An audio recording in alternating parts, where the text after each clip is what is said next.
اعوذ باللہ من الشیطان اللعین الرجیم بسم اللہ الرحمن الرحیم الحمد للہ وکفا وسلام علی عبادہ الذین اصطفیٰ. درود بھیجیے محمد و آل محمد.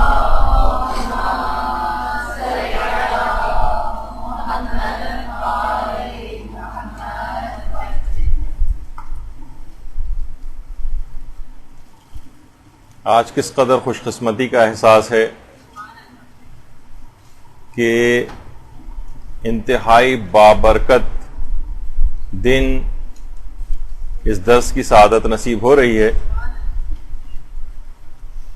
جب بھی امام زمانہ کے متعلق گفتگو کرنا ہوتی ہے تو حقیقتاً زبان ساتھ نہیں دیتی، سمجھ میں نہیں آتا کہ ایسی شخصیت کی کیا توصیف بیان کی جائے. اچھا، ہماری حیثیت تو ظاہر ہے کچھ بھی نہیں ہے. یہاں تو بڑے بڑے مراجع ایسے ہیں جیسے کہ آیت اللہ وحید خراسانی. مسجد اعظم جو قم میں ہے، اس میں جب درس خارج دے رہے تھے تو یہی بات آیت اللہ وحید خراسانی نے وہاں پر کہی کہ میں ہرگز خود کو اس قابل نہیں سمجھتا کہ اس عظیم تاریخ نیمہ شعبان اور اس میں پیدا ہونے والے عظیم مولود کی معرفی کروا سکوں. وہ فرماتے ہیں کہ 15 شعبان کا تو نہ ظرف قابل بیان ہے اور نہ ہی اس کا مظروف قابل بیان ہے. نیمہ شعبان ظرف ہے، 15 شعبان ظرف ہے، اور اس کا مظروف حضرت آدم سے لے کر حضرت خاتم تک تمام انبیاء کی امید ہے. اس کی کیا توصیف بیان کی جائے؟ اور فرماتے ہیں کہ امام زمانہ علیہ السلام تو چھوڑیے، خود اصحاب امام زمانہ علیہ السلام قابل وصف نہیں ہے کہ ہم ان کی تعریف کر سکیں. یعنی ایک جو شخص ہے امام کا، ایک صحابی، وہ 4 افراد کے برابر عقل رکھتا ہے. ہر ایک کے پاس ایک تلوار ہے جس کے قبضے پر ایک الہی نقش ہے، جس کے ہر کلمے سے ہزار باب علم کھلتے ہیں. یہ امام کے اصحاب کی توصیف بیان کر رہے ہیں. تو عظمت نیمہ شعبان بھی اس حوالے سے قابل درک نہیں ہے، بالکل اسی طریقے سے جس طریقے سے شب قدر قابل درک نہیں اس کی عظمت. اور یہ جو 15 شعبان ہے، اس کو عید منتظرین بھی کہتے ہیں. 15 شعبان عید مستضعفین بھی ہے. معاشرے کے کچلے ہوئے افراد، مظلوم افراد، ان کی عید کا دن بھی ہے. اچھا، علماء فرماتے ہیں کہ ہماری بہت بڑی بدقسمتی ہے کہ ہم نے صرف امام زمانہ علیہ السلام کی یاد کو 15 شعبان سے مخصوص کر دیا اور باقی دنوں میں ہم ان سے غافل ہو جاتے ہیں. حجت الاسلام والمسلمین فاطمی نیا قم کے بہت مشہور معلم اخلاق ہیں اور استاد ہیں حوزہ علمیہ میں. وہ فرماتے ہیں کہ امام زمانہ سے غفلت برتنا ارواح کو تاریکی کی طرف کھینچ کے لے جاتا ہے. یعنی جتنا آپ امام زمانہ سے غافل ہوں گے اتنا ہی آپ کی روح تاریکی کی طرف کھینچتی ہوئی چلی جائے گی. تو اب ضروری ہے، فرماتے ہیں کہ 15 شعبان یا فقط روز جمعہ امام زمانہ کو یاد کرنے کے لیے یا فقط ایک مرتبہ دعائے ندبہ پڑھنا جو ہے اس پہ اکتفا نہ کیا جائے، بلکہ دن میں اٹھتے بیٹھتے چلتے پھرتے مختلف کاموں کے درمیان بھی آپ امام زمانہ علیہ السلام کو یاد کریں. راستہ چلتے ہوئے ان کو یاد کریں. جو حقیقتاً مشتاقان ہیں اور عاشقان امام زمانہ علیہ السلام ہیں، وہ تو ہر وقت ان کو یاد کرتے ہیں، بلکہ یہاں تک کہ لکھ کے بھی لگا دیتے ہیں کہ مولا اگر میں آپ کو میں کیونکہ آپ کو پہچانتا نہیں ہوں، اگر راستے میں کبھی آپ میرے پاس سے گزریں اور میں آپ کو پہچان نہ سکوں تو میرا سلام قبول کر لیجئے گا. اللہم صلی علی محمد مولا محمد.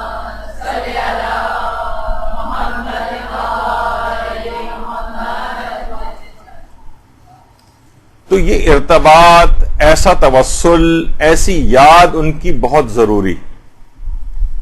اور یہ ارتباط اور توسل اور اس طرح کی یاد یہ خود ہمارے اپنے فائدے کے لیے. یہی وجہ ہے کہ آیت اللہ بہجت جو ان کے متعلق کتاب لکھی گئی ہے پردہ نشین، اس میں بھی ان کا یہ قول نقل ہوا ہے کہ ہمارے تمام حالات اور ہمارے کام سارے اس وقت تک درست نہیں ہو سکتے جب تک کہ ہمارا رابطہ ہمارے امام زمانہ علیہ السلام سے قوی نہ ہو. اور ہمارے امام عصر سے ہمارا رابطے کا قوی ہونا اصلاح نفس کے ساتھ وابستہ ہے. یعنی جس قدر اصلاح نفس ہوگی اسی قدر ہمارا رابطہ امام زمانہ علیہ السلام سے مضبوط ہوگا، اور جس قدر اصلاح نفس سے ہم غافل ہوں گے اسی قدر ہمارا ارتباط امام زمانہ سے کمزور پڑتا رہے گا، اسی قدر ہمارے امور کے اندر مشکلات آتی جائیں گی. تو یہ ضروری ہے کہ اپنے زمانے کے امام کے لیے معلومات کو بہت زیادہ بڑھائیے اور امام شناسی ہونی چاہیے. در محضر آیت اللہ بہجت، اس میں بھی آیت اللہ بہجت فرماتے ہیں کہ اگر آپ کی امام شناسی میں اضافہ ہوگا تو خود بخود اس بات کا لازمہ بنے گا کہ خدا شناسی کی طرف آپ جائیں گی، کیونکہ امام سے بڑھ کر اللہ کی کوئی نشانی نہیں. اور فرماتے ہیں کہ امام ایک آئینہ ہے جس میں پورے عالم کی حقیقت جو ہے وہ نمایاں ہوتی ہے. امام ایک آئینے کی طرح سے. تو امام کی جو یہ یاد ہے، امام کے ساتھ جو ارتباط ہے، امام کے ساتھ جو توسل ہے، اگر امام کی نگاہ کرم ہم آپ پر ہو گئی تو اس دنیاوی زندگی کے اندر بھی ایک انقلاب اور سعادت کی سی کیفیت پیدا ہو جائے گی. آیت اللہ وحید خراسانی، آج ان کی بہت سی باتیں امام زمانہ کے لحاظ سے بیان ہوں گی. وہ فرماتے ہیں کہ امام کی نگاہ کا ایک اثر ہے جو انہوں نے اپنے ایک درس خارج میں بیان کیا، اور اس میں ایک واقعہ نقل کیا ہے جو کہ شیخ صدوق نے اپنی کتاب کمال الدین کے اندر لکھا ہے. اور محمد ابن حسن سیرفی سے یہ واقعہ نقل ہوا ہے جو کہ بلخ کے رہنے والے تھے. اچھا، اہل بلخ جو تھے وہ اپنے اموال سے حقوق شرعیہ نکالتے تھے، خمس وغیرہ نکالتے تھے اور یہ ان کو دیتے تھے. پھر یہ بغداد میں جو امام زمانہ علیہ السلام کے نائب حسین ابن روح تھے، یہ ان کو لے جا کر دیتے تھے جو امام زمانہ علیہ السلام کے تیسرے نائب تھے. دیکھیے، امام زمانہ کا نائب ہونا دیگر تمام خصوصیات کے ساتھ ایک اور چیز کا بھی تقاضا رکھتا تھا کہ کون کس قدر ایمان میں قوی ہے اور وہ امام کا کس حد تک رازدار ہے. مثلا یہاں تو ذرا سا کسی کو کوئی کبھی خواب میں بھی زیارت ہو جائے تو پوری دنیا کو بتانے کے لیے وہ تیار ہو جاتا ہے، لوگ اس کے طرف ہجوم کرنے لگتے ہیں. اتنے رازدار کہ ان کے متعلق اس زمانے کے لوگ کہتے تھے کہ اگر انہوں نے اپنے دامن میں بھی امام کو چھپایا ہوا ہو اور ان کی تلاش کے اندر لوگ آئیں اور ان کی جسم کو قینچیوں سے ٹکڑے ٹکڑے کر ڈالیں تب بھی امام کے متعلق کچھ نہیں بتائیں گے. حسین ابن روح تو بہت بڑے مناظر بھی تھے اور بہت سی غیب کی باتوں کو بھی جانتے تھے، حتیٰ کہ اپنی موت کے وقت سے بھی واقف تھے. ابھی آگے چل کر بھی بات آئے گی.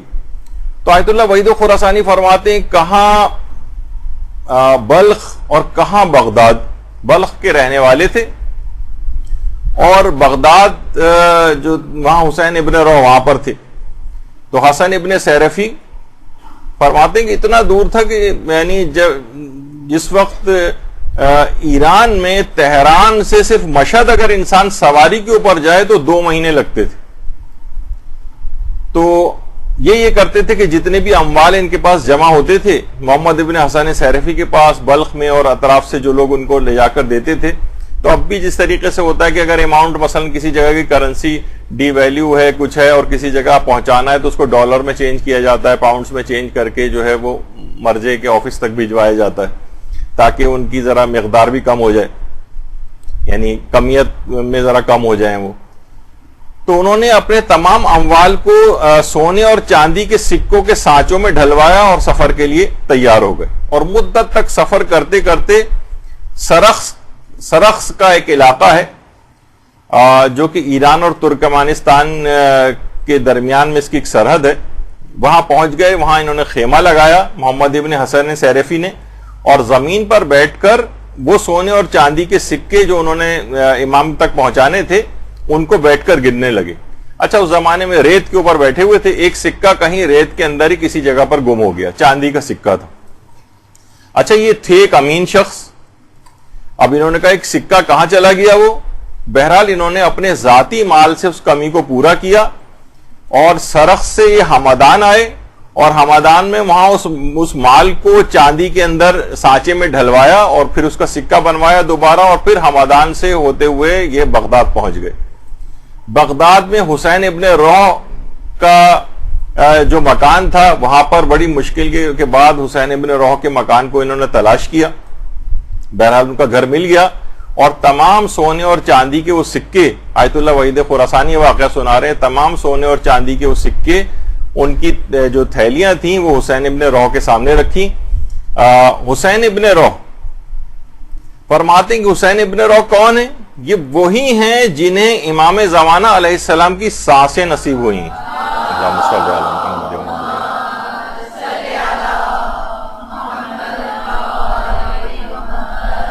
اور جن پر امام زمانہ علیہ السلام کی خاص نگاہ کرم تھی. انہوں نے اپنے سامنے سونے اور چاندی کے وہ سب سکے سامنے رکھے. محمد ابن حسن سیرفی پریشان ہوئے کہ سونے چاندی کے سکوں کو اٹھا رہے ہیں, رکھ رہے ہیں, اور یہاں تک کہ انہوں نے اس میں سے ایک سکہ اٹھایا جو چاندی کا تھا, اور کہا یہ ہمارا مال نہیں ہے, اور اس کو الگ کر دیا, اور کہا کہ یہ وہ ہے جو سرخس میں تمہاری ایک سونے کا سکہ کم ہو گیا تھا, اور تم نے یہ سوچتے ہوئے کہیں ہم مال میں خیانت نہ ہو جائے, ہمدان پہنچ کر اپنے ذاتی مال سے اس میں ایک اور سکہ بنوا کے اس کے اندر رکھا ہے, یہ تمہارا مال ہے, یہ ہمارا مال نہیں ہے. اب تم واپس سرخس جاؤ, اور وہاں پر جس جگہ پہ تم نے پہلے خیمہ لگایا تھا اسی جگہ پر خیمہ دوبارہ لگانا, اور وہاں تم تلاش کرنا, وہ چاندی کا سکہ تمہیں دوبارہ مل جائے گا. پھر اگلے سال جب تم بغداد آؤ دوبارہ اموال لے کر, تو اس چاندی کے سکے کو دوبارہ پھر یہاں لے کر آنا, اور جب تم آئندہ سال آؤ گے تو میں تم کو یہاں پر مجھے زندہ نہیں پاؤ گے, اور اس مال کو تم ہمارے بعد میں آنے والے نائب کے سپرد کر دینا. اب آیت اللہ وحید خراسانی فرماتے ہیں کہ یہ وہ ہستی ہے جنہیں امام زمانہ علیہ السلام کی پاکیزہ سانسیں نصیب ہوئی ہیں, اور امام کی نظر کرم نے ان کو اس عظیم مقام تک پہنچا دیا کہ وہ ماضی کو بھی دیکھ رہے ہیں اور مستقبل کو بھی دیکھ رہے ہیں. یعنی بغداد میں ہونے کے باوجود بلخ اور سرخس بھی ان کی نگاہوں کے سامنے ہیں, اور ہمدان بھی گویا ان کے قبضہ قدرت میں. جب ان کے نوکروں اور غلاموں کی یہ کیفیت ہے تو سوچئے کہ امام زمانہ علیہ السلام کی عظمت کیا ہوگی. اللہم صلی علی محمد و علی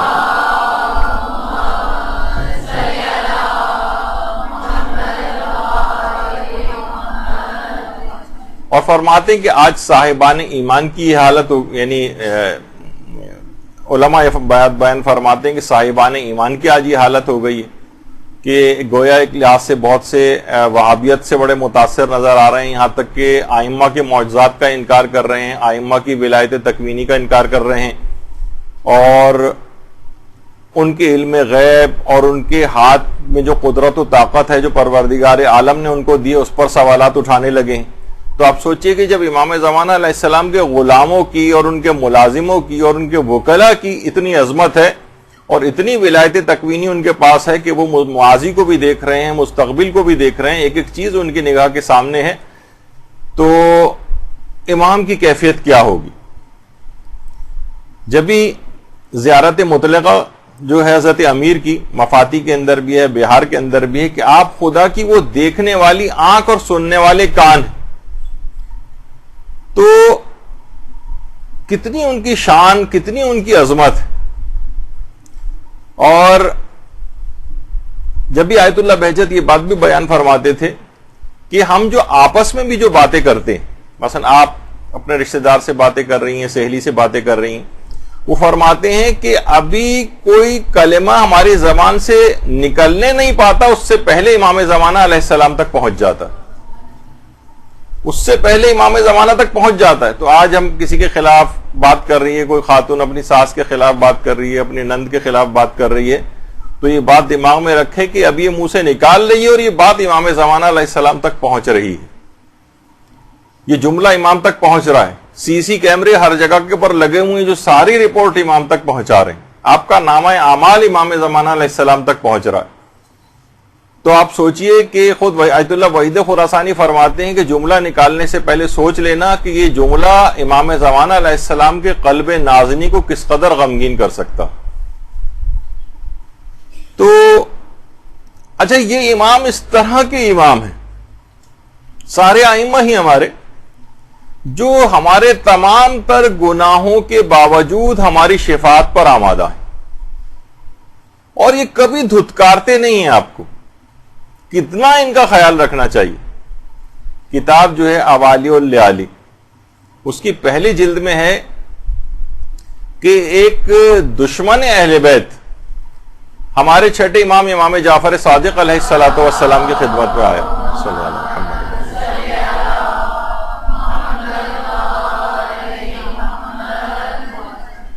اور آ کر کہنے لگا کہ اگر آپ کا کوئی چاہنے والا، آپ کا کوئی ماننے والا اگر کوئی گناہ کرے تو اس کا انجام کیا ہوگا۔ اچھا دیکھیے، اس طرح سے امام کو ایک لحاظ سے کہ آپ اپنے شیعوں کے جو اتنا تذکرہ کرتے ہیں اور ان کی اتنی تعریف کرتے ہیں، آپ یہ بتائیں کہ اگر آپ کا چاہنے والا اور ماننے والا اگر گناہگار ہوگا تو اس کا انجام کیا ہوگا۔ امام نے فرمایا کہ پروردگار عالم اس کو بیماری میں مبتلا کر دے گا، تو جتنی وہ بیماری میں تکلیف اٹھائے گا وہ سب اس کے گناہوں کا کفارہ بن جائے گی اور انجام بخیر ہو جائے گا۔ اچھا، اس نے کہا کہ اچھا دیکھیے، ایک تو ہم لوگ بیماریوں سے کتنا گھبراتے ہیں، اور خیر بیماریوں سے ہر انسان گھبراتا ہے، اس کے بچنے کی دعا بھی کرتا ہے، اس کا علاج بھی کرتا ہے، لیکن بہرحال جتنے عرصے بیمار رہتا ہے مسلسل گناہ جڑتے ہیں، مسلسل اس کے درجات میں اضافہ ہوتا ہے، اور وہ تمام نیک اعمال جو وہ صحت مندی کے عالم میں کیا کرتا تھا وہ اس بیماری کے عالم میں نہ کرنے کے باوجود اس کے نام اعمال میں لکھے جا رہے ہوتے ہیں۔ کتنا بیماری کے خود اپنے ایک فضائل۔ تو اس نے کہا کہ اچھا، اگر آپ کا وہ چاہنے والا ہے، ماننے والا، اگر جو آپ کا شیعہ ہے وہ اگر بیمار بھی نہ پڑے پھر کیا ہوگا؟ تو امام نے فرمایا تو پھر پروردگار عالم اس کو ایک برا پڑوسی دے گا جو اس کو تکلیف پہنچائے گا، اور وہ تکلیف کو برداشت کرے گا اور اس کے گناہوں کا کفارہ ہوگا اور انجام پھر بخیر ہو جائے گا۔ اچھا، اب وہ دشمن اہل بیت کوشش کر رہا ہے کہ کس طریقے سے میں امام کو شیعوں کی اس لحاظ سے مذمت کے اوپر لے کر جاؤں۔ دیکھیے میں کیا بیان کر رہا ہوں کہ وہ ہر صورت میں آپ کی شفاعت پر آمادہ ہے۔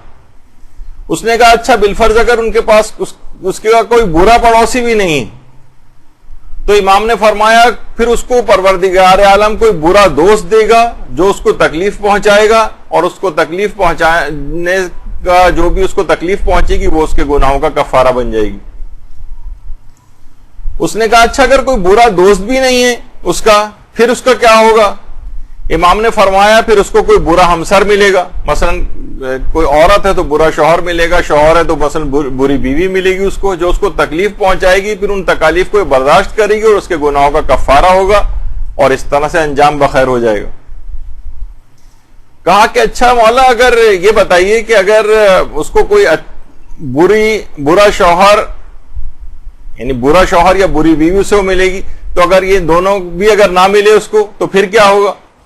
تو کہا کہ پروردگار عالم اس صورت میں اس کو مرنے سے پہلے توبہ کی توفیق نصیب فرمائے گا اور اس کا انجام پھر بخیر ہو جائے گا۔ اچھا، اب اس نے اب سمجھ میں نہیں آ رہا اس کے کہ میں کیسے آخر امام کو ایک لحاظ سے پھنساؤں اپنے اس جملوں کے اندر۔ کہا کہ اچھا، بالفرض اگر توبہ کی توفیق بھی نصیب نہ ہو مرنے سے پہلے تو پھر کیا ہوگا آپ کے شیعوں کا؟ تو امام نے فرمایا تیری آنکھوں پر خاک، اس کے باوجود بھی ہم اس کی شفاعت کریں گے. اللہم صلی علی محمد.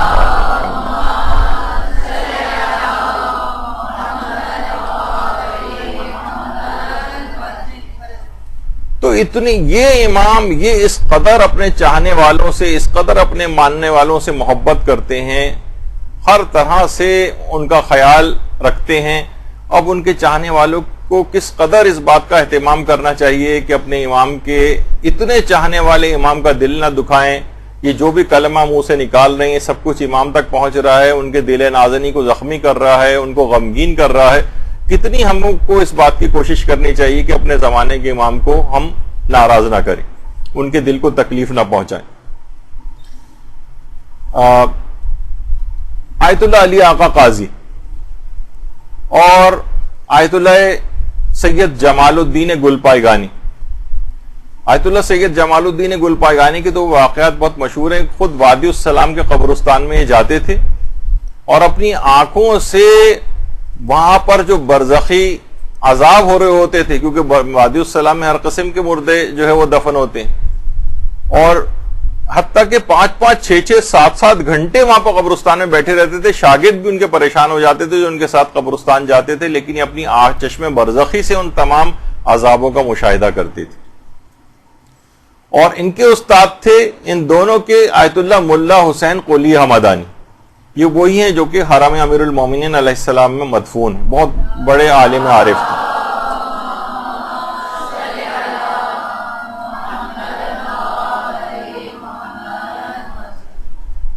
اور اس کے علاوہ بھی بہت سے مراجع ایسے ہیں کہ جو اس بات کی بہت زیادہ تاکید کرتے ہیں کہ دن کا آغاز اگر کوئی شخص اپنے دن کا آغاز سورہ یاسین سے کرے، اور اس کے علاوہ سورہ یاسین کے علاوہ زیارت آل یاسین پڑھے، اور اس کے بعد ان سورہ یاسین کو اور زیارت آل یاسین کو جو آپ نے ابھی شب نیمہ شعبان کے اندر پڑھی ہوگی، اس کے بعد امام زمانہ کی خدمت میں ہدیہ کرے. یہ عام دنوں کے متعلق بھی بتا رہے ہیں. تو فرماتے ہیں کہ پھر دیکھیں کہ آپ کے ساتھ ہوتا کیا ہے. اگر آپ اس کی عادی بن گئے کہ روزانہ دن کا آغاز سورہ یاسین سے کریں اور اس کے بعد زیارت آل یاسین پڑھ کر امام زمانہ علیہ السلام کی خدمت میں ہدیہ روانہ کریں، پھر آپ دیکھیں گے کہ آپ کی زندگی کے اندر کیسے انقلابات آتی اور انسان جو ہے کس طرح سے امام زمانہ کا منظور نظر بنتا ہے. آج وہ سارے ہم وہی حوالے جو اعمال کو ذکر کریں گے جو کہ حقیقتاً امام زمانہ علیہ السلام کا منظور نظر بناتی. تو لطف اور عنایات امام زمانہ اور امام زمانہ علیہ السلام کی خاص نگاہ کرم یہ آپ پر ہونے لگے گی. یہی وجہ ہے کہ آیت اللہ جوادی عاملی فرماتے ہیں بہت اچھا جملہ کہ اہم یہ بات نہیں ہے کہ ہم ان کی زیارت کریں، اگرچہ یہ دوسرے پیرا میں کا ورنہ خود امام کی زیارت کتنی بڑی فضیلت ہے. فرماتے ہیں لیکن اتنی اہم یہ بات نہیں ہے کہ ہم امام زمانہ علیہ السلام کے چہرے کی زیارت کریں، زیادہ اہم یہ ہے کہ وہ ہمیں دیکھیں. اصلاً دیکھا جائے وہ ان کی نگاہ کرم آپ کی طرف ہو جائے، یہ آپ کو اصلاً فائدہ پہنچانے والی چیز. وہ اپنے خاص لطف اور عنایت کی نگاہ آپ کے اوپر کرنے لگے. تو فرماتے ہیں کہ جو کوئی بھی امام زمانہ علیہ السلام کے قریب ہونا چاہتا ہے اور وہ چاہتا ہے کہ امام زمانہ سے قریب تر ہوتا چلا جائے، تو اس کو اپنے اندر اتنی وسعت دینی پڑے گی کہ وہ گناہوں کو ترک کر کے ایک نیک انسان بن جائے.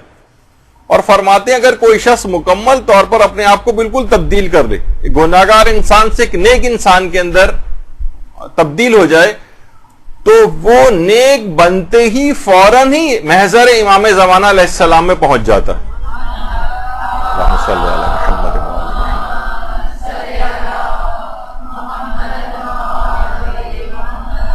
نیک بنتے ہی ادھر اس نے توبہ کی اور اس کے بعد کوششیں کر کے نیک انسان بن گیا، وہ خود بخود محضر امام زمانہ میں حاضر ہو جائے گا، چاہے وہ امام زمانہ کی زیارت کرے نہ کرے، کیونکہ یہ اتنی اہم بات نہیں ہے، لیکن وہ امام زمانہ کا منظور نظر بن جائے گا اور گویا ان کی خدمت میں حاضر ہو جائے گا. تو اور ان کی نگاہ کا باقاعدہ مرکز بن جائے گا. لیکن اس کے لیے کام کرنا پڑے گا، اس کے لیے اپنے آپ کو دین کے لیے کچھ حصہ ڈالنا پڑے گا، اپنے اندر کچھ تبدیلی لانی پڑے گی. خاص طور پر ہمارے جو یہ سعادات کرام، خود ایک شرف سعادت، اس میں کوئی شبہ نہیں کہ سعادت ایک شرف. آج کل یہ والی بھی مذمتی پہلو بہت آنے لگا ہے کہ نہیں، اگر مثلا سید جو ہے وہ اگر کچھ گناہ گار ہے تو ظاہر ہے ہم گناہ کا کوئی احترام نہیں کرے، لیکن جس طریقے سے والدین گناہ گار بھی ہیں تو ان کا ایک احترام ہوتا ہے. استاد ہو سکتا ہے کہ کسی کا استاد داڑھی منڈا ہو، کسی کی جو کوئی استاد ہے اس کا پردہ اتنا صحیح نہ ہو، تو کیا آپ کو اس کی توہین کرنے کی اجازت مل جائے گی یا اس کی بے احترامی کی اجازت مل جائے گی؟ ایسا تو نہیں ہوگا نا. تو بہرحال فرماتے ہیں کہ آیت اللہ ناصر مکارم شیرازی نے بھی یہ بات کہی، کہا کہ اگر اس لحاظ سے آپ دیکھیں کہ امام زمانہ کے ہاں اصل میں کام کی اہمیت ہے، شرف سعادت وہ اپنی جگہ پر ہے، لیکن اصلاً کام کر کے دکھانا. خود انہوں نے بہت اچھی مثال دی ہے کہ ہمارے جو امام زمانہ علیہ السلام کے جو چاروں نائبین گزرے، چاروں نائبین، ناصر مکارم شیرازی فرماتے ہیں چاروں کے چاروں نائبین غیر سید تھے، غیر سادات تھے، لیکن کیا ایسا کام کر کے دکھایا، کیا ایسا اخلاص ان کے اندر تھا، کیا ایسی رازداری ان کے پاس تھی، کیا ایسی خصوصیات ان کے پاس تھیں کہ اگرچہ سید نہیں تھے، امام کی اولادوں میں سے بھی نہیں تھے، اس کے باوجود بھی اتنے قریب ہو گئے کہ چاروں کے چاروں امام کے نواب اربع جو تھے وہ غیر سادات تھے. ایسا کام انہوں نے کیا کہ اتنا بڑا مقام امام کی خدمت میں حاصل کیا. سلمان فارسی کو اگر آپ دیکھیں، حضرت سلمان فارسی، ان کے والدین تو مجوسی تھے، لیکن کیا ہوا کہ ایسا اپنے آپ کو تبدیل کیا کہ ایمان کے 10ویں درجے کے اوپر فائز ہو گئے سلمان فارسی. اسی طریقے سے زرارہ ابن آیون کتنے مشہور ائمہ کے اصحاب میں ان کا شمار ہوتا ہے، ان کے اپنے والد عیسائی تھے. اور آج کے زمانے میں بھی اگر ہم دیکھیں، بہت سے لوگ پرانی چیز کہتے ہیں لیکن حقیقتاً مثلا حجت الاسلام والمسلمین زکزاکی، ان کو آپ دیکھیں کتنی انہوں نے قربانیاں دی ہیں. آج کے دور میں نائجیریا کے اندر کہا جاتا ہے کہ تقریباً 50 لاکھ سے 1 کروڑ تک لوگوں عیسائیوں کو وہاں پر شیعہ بنایا. درود بھیجیے محمد و آل محمد.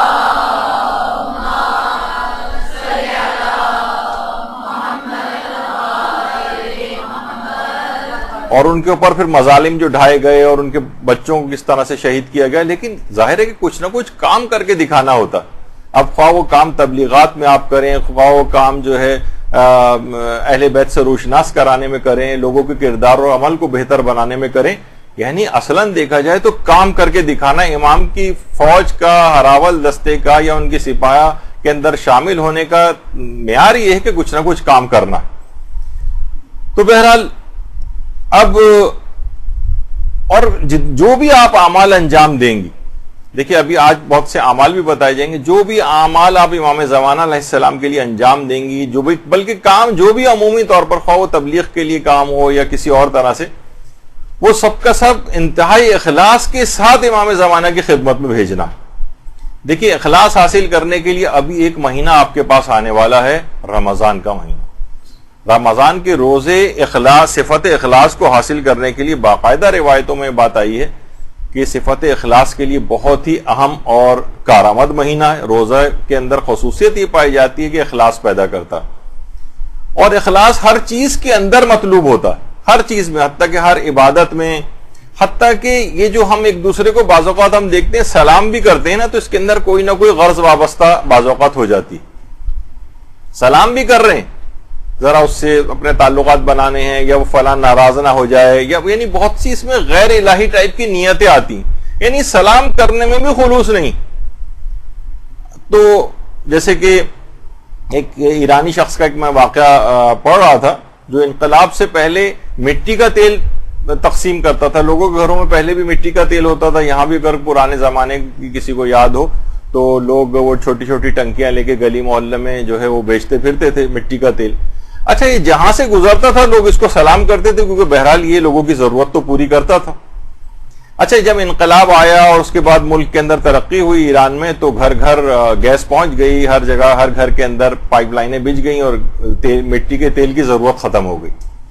اب یہ جس محلے سے بھی گزرتا تھا کوئی اس کو سلام تک کرنے کو تیار نہیں ہوتا تھا. یہ بھی حیران ہو گیا کہ میں نے 30 سال 40 سال تک لوگوں کی خدمت کی ہے، اب کسی جگہ سے بھی گزرتا ہوں سلام کرنا ویسے ہی ایک اسلامی حکم ہے، لیکن اس کے باوجود بھی یعنی لوگ صرف اس حقیر سے مٹی کے تیل کے چکر میں مجھے سلام کرتے تھے. یعنی حیران رہ گیا. تو واقعتاً ہم بھی بعض اوقات یہ دیکھتے ہیں کہ معمولی چیزوں کے عوض میں اپنی صفت اخلاص کو فروخت کر دیتے ہیں. بہت ساری چیزوں کے اندر آپ اپنے نیک اعمال کے لحاظ سے آپ چیک کیجئے گا کہ بہت سی چیزوں کے اندر جو ہمیں بظاہر ہم نیک عمل انجام دیتے ہوئے نظر آتے ہیں، اس کے اندر کوئی نہ کوئی غرض وابستہ ہوتی ہے. حتیٰ کہ کہا جاتا ہے کہ امام زمانہ علیہ السلام کی خدمت میں بھی جو آپ ہدایہ بھیجیں، اللہم صلی علی محمد وعلی محمد،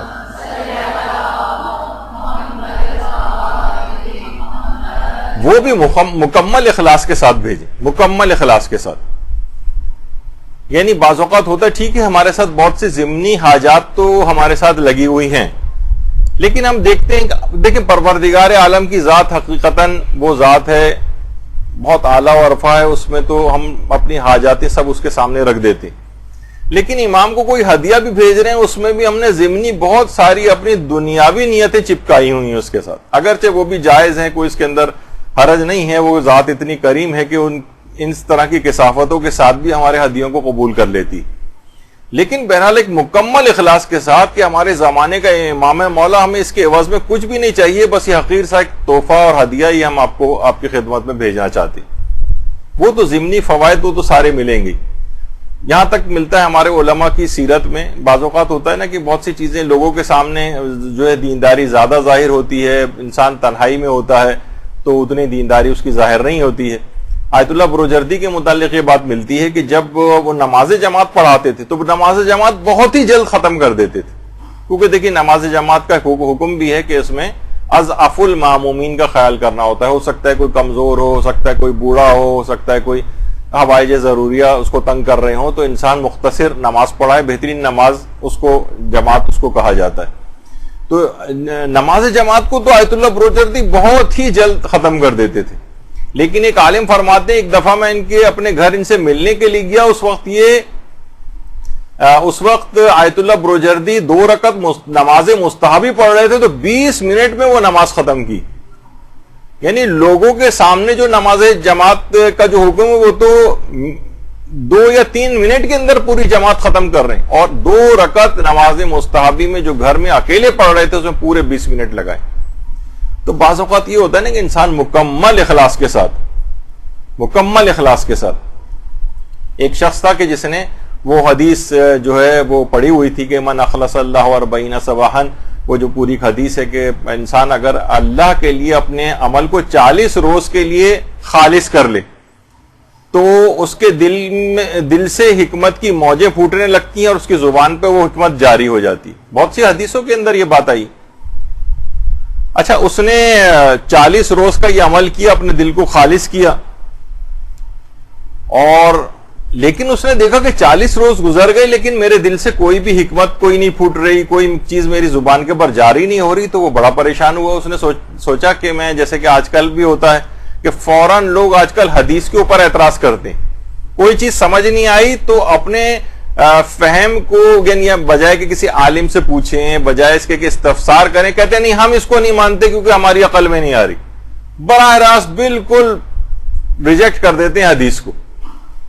تو اس نے سوچا کہ ایسا نہ ہو کہ حدیث ہی پتہ چلا جھوٹی ہو. اس نے حدیث کی تحقیق کی تو پتہ چلا کہ حدیث بھی صحیح ہے. پھر اس کے بعد اس نے اپنے تمام کاموں کو فقہی بنیادوں کے اوپر چیک کیا. ایسا نہ ہو کہ مثلا میں کہیں کوئی ریاکاری کا کوئی جذبہ آ رہا ہو، کہیں کوئی فقہی اعتبار سے کوئی عمل باطل ہو رہا ہو.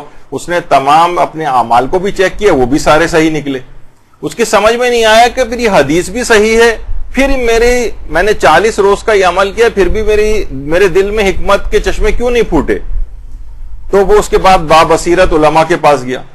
انہوں نے کہا کہ اصل معاملہ یہ ہے کہ تم نے 40 دن تک اپنے قلب میں حکمت پھوٹنے کے لیے عبادت خدا انجام دی تھی، نہ کہ خدا کے لیے. تم یہ چاہتے تھے کہ یہ جو تمہاری خواہش تھی کہ میری زبان کے اوپر حکمت کے چشمے جاری ہو جائیں، اصلاً تمہاری نیت اس فائدے کو حاصل کرنے کے لیے تھی، نہ کہ مکمل اخلاص کے ساتھ پروردگار کی خوشنودی. یہی وجہ ہے کہ تمہیں یہ چیز حاصل نہیں ہوئی. تو دیکھیے علماء بھی ایک بات بیان کرتے ہیں، حدیث قدسی میں بھی یہ بات آئی ہے کہ پروردگار عالم فرماتا ہے کہ اے فرزند آدم، میں نے ساری چیزوں کو تمہارے لیے بنایا ہے، ساری چیزوں کو، اور تجھے اپنے لیے بنایا ہے. یعنی سب چیزیں تیرے لیے ہیں اور تو میرے لیے. اور یہی بات ہے کہ حدیث قدسی میں یہ والی بات بھی آئی ہے کہ فرزند آدم اگر زمین و آسمان کو بھی ملا دیا جائے، آپ گیلیکسیز لے آئیں، آپ پوری کہکشائیں لے آئیں، اور زمین و آسمان اور ان تمام کہکشاؤں کو بھی اگر ملا لیا جائے تو ان میں اتنی گنجائش نہیں کہ اللہ ان میں سما سکے، لیکن پروردگار عالم ایک مومن کے دل میں سما جاتا ہے.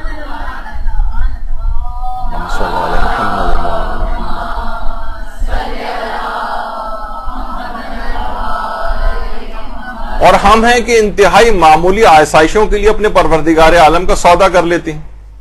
تو آج سے عزم کریں، ارادہ کریں، اور کہ ہم مکمل خلوص کے ساتھ بغیر کسی دنیاوی مقصد کے امام زمانہ کو یہ تمام چیزیں ہدیہ کریں. وہ دنیاوی سب خواہشات تو ایک لحاظ سے ان کو تحت الشعاع میں رکھیں، وہ تو ضمناً ہیں، وہ تو خود بخود آپ کو پوری ہو جائیں گی. دل کے کسی گوشے میں بھی ہیں اگر آپ کے، تو وہ بھی امام زمانہ کو جو خلوص سے جو اعمال ہدیہ کریں گی اس کے صدقے میں وہ ساری انشاءاللہ دعائیں بھی آپ کے قبول ہو جائیں گی. لیکن اعمال کو مکمل محبت کے ساتھ، مکمل خلوص کے ساتھ، اخلاص کے ساتھ امام زمانہ کی خدمت میں ہدیہ کریں بغیر کسی دنیاوی لالچ اور غرض کی.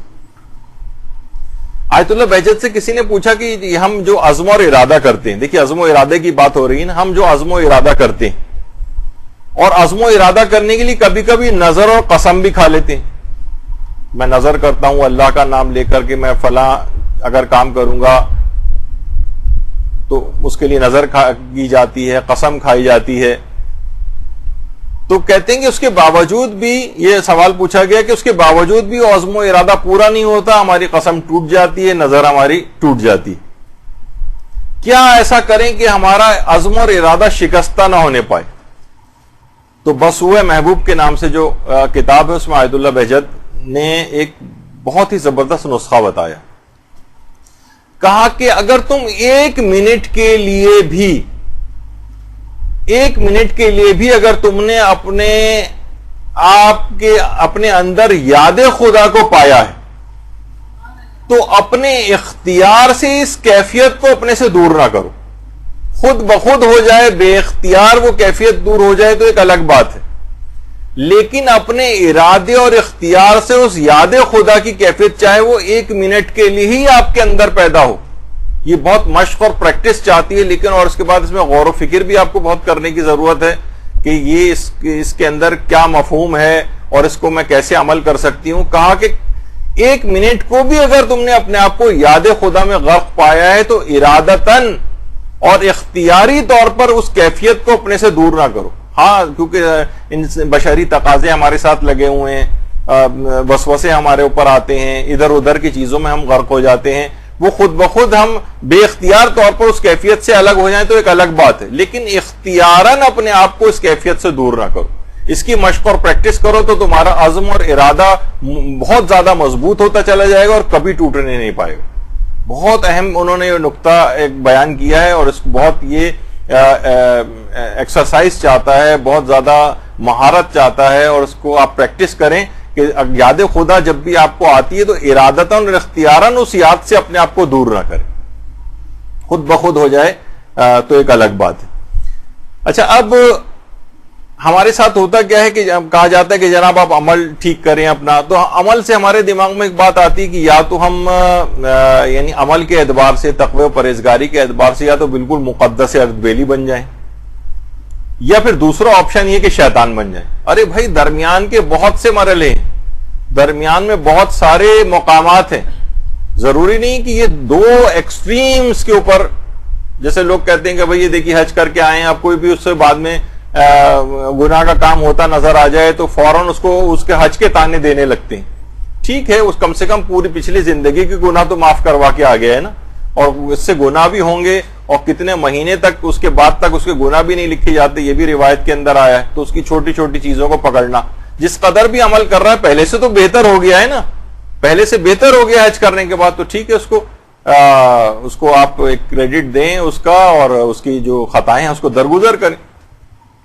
آقا محسن قراتی کتنے زیادہ معلم اخلاق ہیں, کتنی تقریریں ان کی آتی ہیں. تو ان کے پاس کہتے ہیں کہ ہمارے پاس بہت سے بالکل بہت فرینک قسم کے لوگ بھی آتے ہیں, اور بڑی زبردست, ظاہر ہے کہ ان کی جتنے بھی دروس ہوتے ہیں وہاں پر بڑے لوگوں, نوجوانوں کے لوگوں کے اندر بڑا انقلاب اس کے اندر آیا. تو ایک شخص آیا ان کے پاس آ کے, خود فرماتے ہیں کہ میرے پاس آ کر کہنے لگا بہت ہی بے تکلف ہو کے کہ دیکھیے تقریر تو آپ مولانا حضرات بڑی زبردست کرتے ہیں, یہ بتائیے کہ صرف فقط اور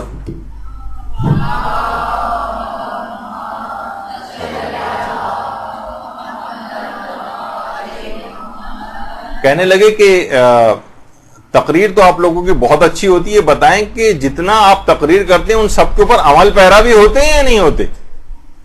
دیکھیے واضح اوقات ہوتا ہے نا کہ انسان اخلاقیات پہ گفتگو کر رہا ہے, مثلا بہت سارے عملیات بھی آپ کو جو ہے بتائے جا رہے ہیں, ہو سکتا ہے کہ ایک ہی نشست کے اندر آپ کو جو ہے 50 جو ہے اعمال بتائے جائیں, تو لوگ کوئی ہم سے پوچھ سکتا ہے آ کے کہ بھائی ان سب چیزوں کے اوپر آپ نے خود بھی عمل پیرا ہوئے تھے, شب قدر کے آپ نے اتنے اعمال بتائے ہیں, 50 اور سینکڑوں اعمال, یہ سارے کے سارے آپ نے خود بھی کیا کیے ہیں. تو کہنا یہی والا سوال مثلا آ کے کہ جتنا آپ باتیں بیان کرتے ہیں کیا خود بھی اتنا عمل, اتنی سب چیزوں پر خود بھی عمل کرتے ہیں. تو آقا محسن قراتی نے کہا کہ آپ یہ بتائیے کہ آپ کیا کام کرتے ہیں. کہنے لگا کہ میری جوتوں کی دکان ہے. اچھا, کہا جوتوں کی دکان ہے تو آپ کی دکان میں کتنے جوتے ہوں گے. کہا کہ ایسی کوئی 1000 کے قریب تو ہوں گے. تو کہا کہ روزانہ کتنے فروخت کرتے ہیں. کہنے لگا کبھی 10 فروخت ہو جاتے ہیں, کبھی 20 فروخت ہو جاتے ہیں. تو آقا محسن قراتی کہنے لگے بس ہمارا بھی یہی حساب ہے, معلومات بہت ساری ہیں لیکن عمل ضرورت کے حساب سے کرتے ہیں. یعنی یہ نہیں کہ سارا کا سارا عمل جتنا بھی آپ کو چیز بتائی جا رہی ہے وہ سب پہ سب پر اتنی 100% عامل بھی ہو جائیں, یہ ضروری نہیں ہوتا. تو بہرحال یہی ہے کہ یہ ضروری نہیں کہ جب بھی آپ کو بعمل ہونے کی بات بتائی جائے تو اصل میں لوگ کہتے ہیں یا تو پورا وہ بن جائیے, مہدی بحر العلوم بن جائیں, مقدس اردبیلی بن جائیں, یعنی بالکل ایک بھی گناہ کا سوچے بھی نہیں, یا یہ کہ پھر دوسرا تو کوئی آپشن ہے نہیں, اس سے اگر کم گئے تو بس پھر تو شیطانی بننا ہے. نہیں, جس قدر بھی ممکن ہو آپ ترقی کرتی جائیں, اپنے اسٹیٹس کو روحانی طور پر بڑھاتی جائیں, آہستہ آہستہ عمل میں اضافہ کرتی جائیں. چھوٹی چھوٹی نیکیاں جس قدر بھی ممکن ہو چھوٹی چھوٹی نیکیاں کرتی جائیں, اور بلکہ کسی بھی نیکی کو بلکہ چھوٹا ہی نہ سمجھیں. پروردگار عالم کے نزدیک کتنی بڑی نیکی بن جائے مکمل اخلاص کے ساتھ. دیکھیں کتنی چیزیں تو ایسی ہیں کہ ہمارے مہاراجے بتاتے بھی نہیں. ابھی وہاں ایران میں سیلاب آیا تو آج ہی میں پڑھ رہا تھا وہ چیز. اب وہ انہوں نے آیت اللہ جعفر سبحانی نے اپنا پورا گھر فروخت کر دیا اور ساری کی ساری رقم سیلاب وکٹمز کے لیے وہاں پر جمع کرا دی. بڑے آرام سے آپ نے سن لیا, درود تو بھیجیے نا. اللہ صلی اللہ علیہ وسلم.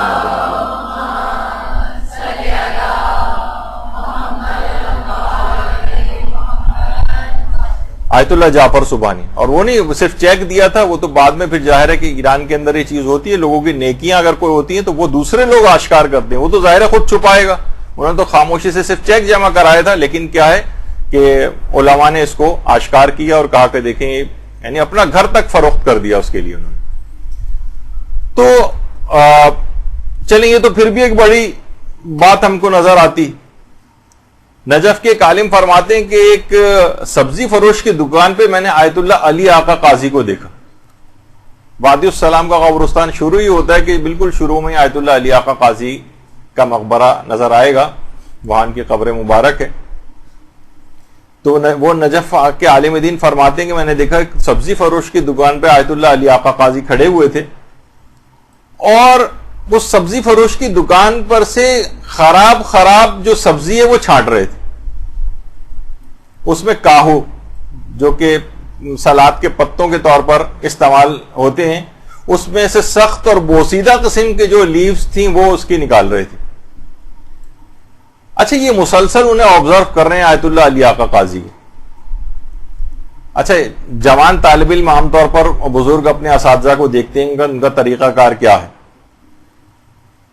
کہ بزرگ علماء کا ہم طریقہ کار دیکھیں تو انہوں نے وہ گلے سڑی قسم کی سبزیاں اور وہ سوکھے ہوئے وہ جو پتے تھے کاہو کے وہ خریدے اور اس کے بعد چلے گئے.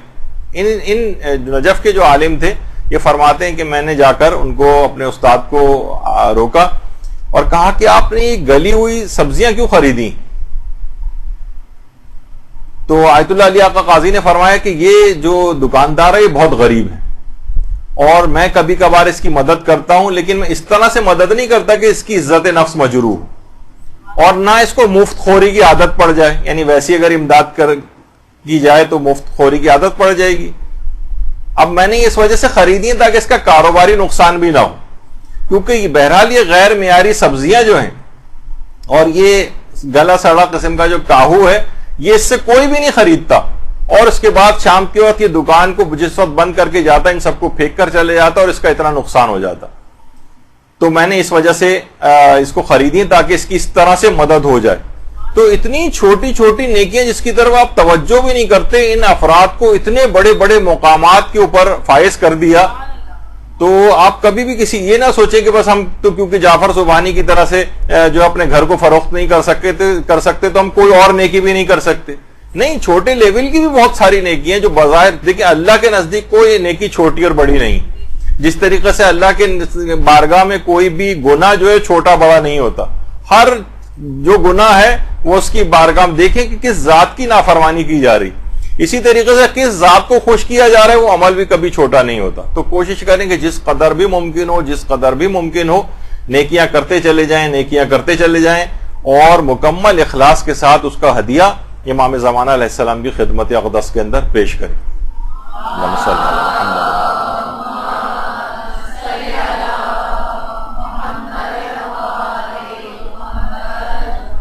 آیت اللہ صادق روحانی فرماتے ہیں کہ دیکھیے ہمارے ہاں اس موضوع پر مدرسے میں پوری گفتگو ہو چکی ہے.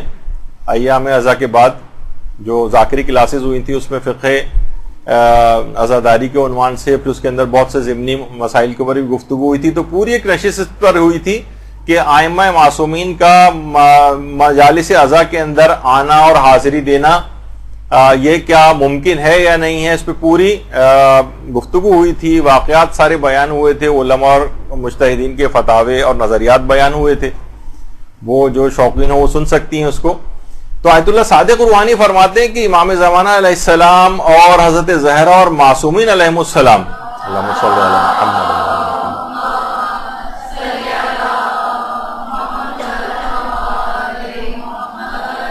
یہ ہر کس و ناکس کی مجلس میں نہیں آتے, یہ صرف اور صرف مخلصین کی مجلس میں آتے.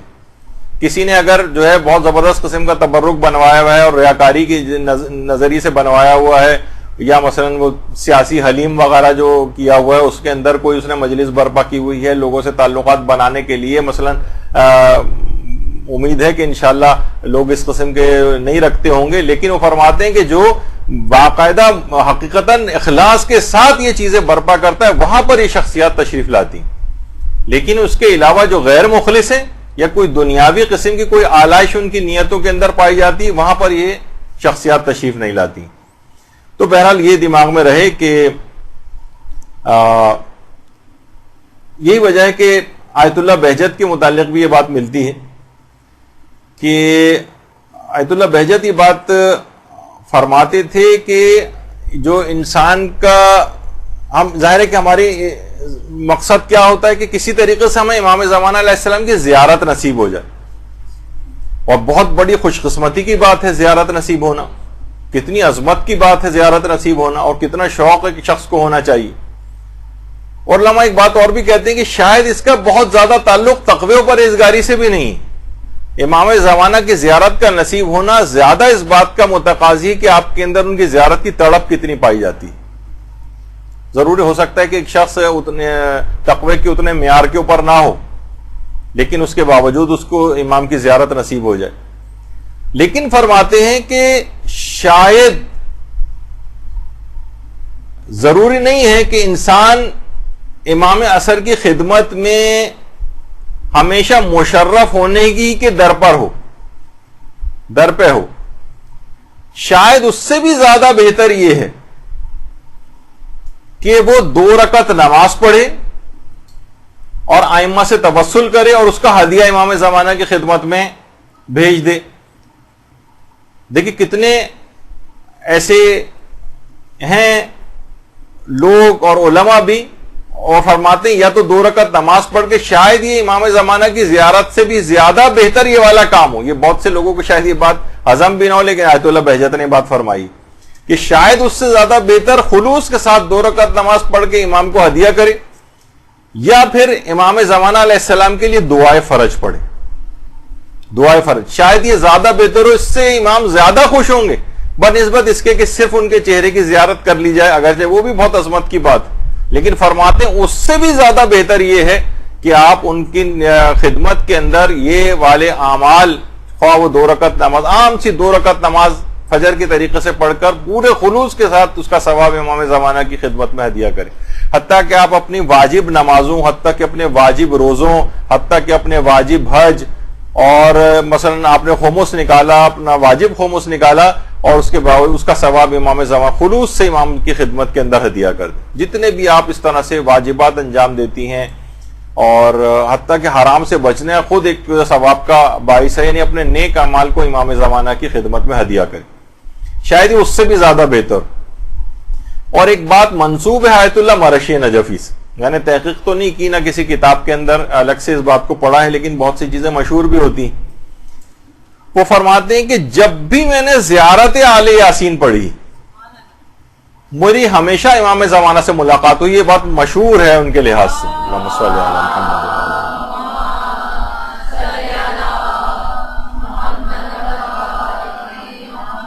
اور فرماتے ہیں اگر کسی شخص نے 40 دفعہ زیارت آل یاسین پڑھی، 40 مرتبہ، تو میں نے کوئی شخص ایسا نہیں دیکھا کہ اس نے 40 مرتبہ زیارت آل یاسین پڑھی اور اس کی امام زمانہ سے ملاقات نہ ہوئی، مکمل خلوص کے ساتھ البتہ پڑھنا۔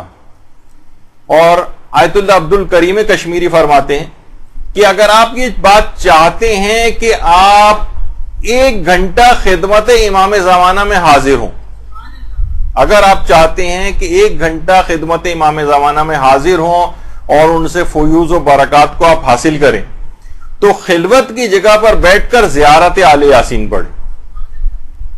گویا آپ 1 گھنٹہ امام زمانہ کی خدمت میں حاضر رہ کر جو فیوض و برکات آپ کو حاصل ہوتے ہیں وہ زیارت آل یاسین پڑھنے سے حاصل ہو جاتی ہیں، اور گویا بالکل ایسے ہی ہوتا ہے جیسے آپ امام زمانہ علیہ السلام کے سامنے بیٹھے ہو۔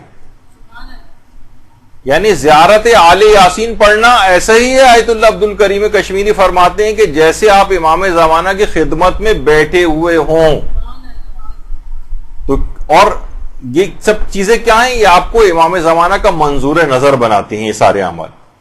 اور یہی وجہ ہے کہ آیت اللہ علی آقا قاضی یہ کہتے تھے کہ دعائے فرج الہی عظم البلاؤ والی دعا جو ہے، آج کل دیکھیے بہت سارے، وہی میں بار بار جس کا تذکرہ کر کے آپ کو اس کا احساس دلاتا ہوں کہ وہابی العقیدہ قسم کے بہت سارے افراد ان تمام دعاؤں کو بھی رد کرنے لگے، جبکہ یہ تمام چیزیں علماء مجتہدین عرفا کہتے ہیں امام سے ہمارے ارتباط کو بڑھاتے ہیں۔ تو فرماتے ہیں کہ دعائے فرج الہی عظم البلاء والی جو دعا ہے، یہ اگر آپ روزانہ اگر آپ پڑھنے لگیں گے تو امام سے آپ کا ارتباط بڑھتا چلا جائے گا اور امام اتنے ہی آپ کی طرف متوجہ ہوتے چلے جائیں گے، ان کی نگاہ لطف اور عنایت آپ کے اوپر پڑنے لگے گی۔ دیکھیے، اور یہ ایک اس کا بھی تقاضا ہے نا، آپ خود سوچیں کہ جس طریقے سے روزانہ کی بنیاد پر اگر کوئی شخص آپ کو تحائف بھیجنے لگے تو نہیں بھی اگر آپ کے دماغ میں اس کا خیال ہو تو آپ خود بخود ایک قلبی جھکاؤ اس کی طرف ہوتا چلا جاتا ہے کہ کون مومن ہے جو ہمیں روزانہ کی بنیاد پر تحفے بھیج رہا ہے۔ تو امام زمانہ جیسا کریم وہ جب روزانہ کی بنیاد پر یہ تحائف ان کی طرف جائیں گے تو خود بخود ان کی نگاہ لطف و کرم آپ کی طرف ہونے لگے گی اور آپ ان کے منظور نظر بننے لگیں گے۔ تو اچھا، اب دیکھیے بہت ساری چیزیں ایسی ہیں ارتباط کے حوالے سے جب بھی گفتگو ہوتی ہے تو لوگ فوراً دماغ میں ان کے یہ آتا ہے کہ بس براہ راست بس امام زمانہ سے ہماری ملاقاتیں شروع ہو جائیں، دو بدو ہم بیٹھے ہوئے ہوں، جبکہ یہ روحانی ارتباط اصلاً اسی کی طرف اشارہ ہوتا ہے. یہی وجہ ہے کہ آیت اللہ خامنہی یہ بات رہبر معظم بیان فرماتے ہیں کہ جس قدر امام زمانہ سے ارتباط ہمارا بڑھتا ہے اسی قدر اس دنیا اور اس کے اہداف کی طرف ہم تیزی کے ساتھ بڑھتے ہیں. یعنی جو دنیاوی اہداف بھی آپ کے ہدف ہیں، آپ کے مقاصد ہیں، جتنا امام سے ارتباط آپ کا مضبوط ہوگا اسی قدر آپ اپنے اہداف کو حاصل کر سکیں گے، اسی قدر آپ کو فوائد حاصل ہوں گے. اور یہ توسل فرماتے ہیں مختلف زیارات سے جو کہ سند کے اعتبار سے بھی معتبر ہیں، ان زیارات کو پڑھنے سے بھی ممکن ہے کہ امام سے آپ کا ارتباط بڑھتا چلا جائے. اور البتہ انہوں نے ایک بات کی تنبیہ کی ہے رہبر معظم نے، اور سارے مراجع ہی کرتے ہیں، کہ یہ توسل یہاں پر اس سے مراد اس طرح کی ملاقاتیں نہیں ہیں کہ جس میں دعوی نیابت و سفارت وغیرہ پایا جائے. مثلا لوگ کہنے لگیں کہ ہماری امام زمانہ سے ملاقات ہو رہی ہے. اچھا ایک بات بھی فرماتے ہیں کہ اکثر بہت سے افراد جو یہ بات کہہ دیتے ہیں کہ ہماری امام زمانہ سے ملاقات ہوئی ہے، تو اکثر وہ افراد جھوٹے بھی نہیں ہوتے،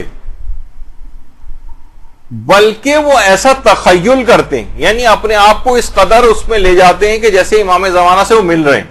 تو بعض اوقات اگر وہ کہتے بھی ہیں کہ ہماری ملاقات ہوئی تو اصلاً وہ تخیل ہوتا ہے، وہ اس کو حقیقت سمجھ کر بیان کرتے ہیں، جبکہ وہ جھوٹ بھی نہیں ہوتا. دوسرے البتہ اس طرح کی باتوں کو قبول نہ کریں کہ ہماری براہ راست امام سے اس طرح سے ملاقات ہوتی ہے. اس میں فرماتے ہیں کہ درست اور منطقی طریقہ وہی ہے جو دور سے توسل کہلاتا ہے. یعنی یہ نہیں کہ ہم ہر وقت امام زمانہ کی خدمت میں براہ راست بیٹھ کے سوال جواب باتیں وغیرہ کر رہے ہیں، وہ بھی دوسروں کو آ کر بتائی جا رہی ہیں، ایسا نہیں ہے. بلکہ وہ توسل اور ارتباط بھی بالکل ممکن ہے کہ جو دور سے کیا جاتا ہے، کہ جس میں ہم اپنے مخاطب کو دور سے بات کرتے ہیں، امام زمانہ تک ہماری بات پہنچتی ہے اور وہ ہماری حاجات بھی ان تک پہنچتی ہیں اور وہ اس کو انشاءاللہ جو ہے وہ قبول فرماتے ہیں.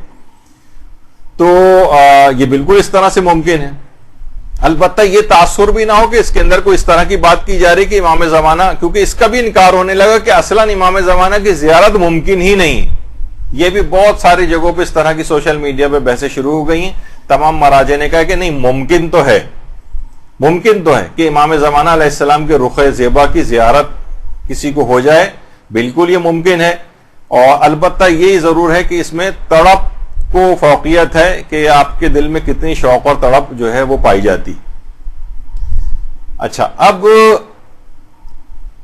ابھی کچھ دن پہلے دیکھیے شہزادہ علی اکبر علیہ الصلوۃ والسلام کی تاریخ ولادت گزری.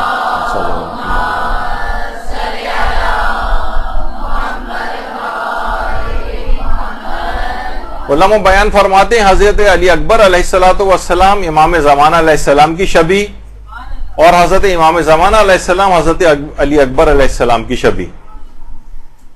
اور جس وقت شب عاشور، روز عاشور جب امام حسین علیہ السلام نے حضرت علی اکبر کو میدان کی طرف رخصت کیا تھا، تو اس وقت یہی بات تو کہی تھی کہ خدا را تو اس قوم کے اوپر گواہ رہنا کہ آج میں اس کو جنگ پر بھیج رہا ہوں کہ جو کہ تیرے رسول کی شبیہ ہے، صورت میں، سیرت میں، گفتار میں، کردار میں. اور جب بھی کبھی ہم تیرے رسول کو دیکھنے کے مشتاق ہوتے تھے تو ہم علی اکبر کو دیکھ لیا کرتے تھے، ہم اس کی جانب نظر کرتے تھے. تو جابر بن عبداللہ انصاری سے بھی روایت ہے کہ جو ہمارے امام زمانہ علیہ الصلوۃ والسلام ہیں، اللہم صلی علی محمد وعلی محمد،